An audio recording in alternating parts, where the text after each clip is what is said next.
The house on Elm Street had always been a subject of rumors.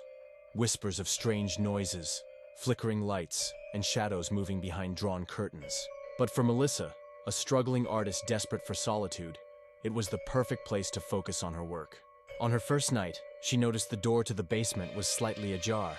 A gust of cold air escaped from below, carrying a faint, acrid scent. Melissa shrugged it off and locked the door, convincing herself that it was just an old house creaking under its own weight. Days bled into nights, and the unease grew.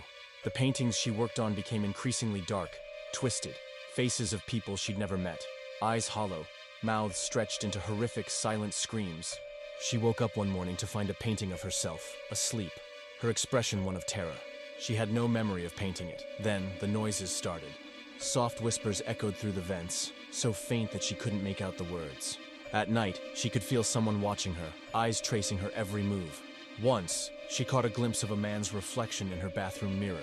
Pale skin, unblinking eyes, and a grin that stretched too wide. But when she turned around, the room was empty. Melissa decided to leave.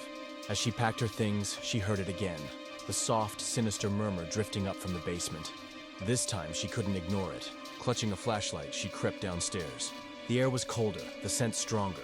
At the bottom, she found a room she hadn't seen before. Its walls lined with photographs of her sleeping, eating, painting. In every photo, the same man loomed in the background watching her. The last photograph was of her, standing at the basement door, clutching a flashlight. Behind her, the man was smiling. Melissa spun around, but it was too late. The last thing she saw was the grin stretching even wider.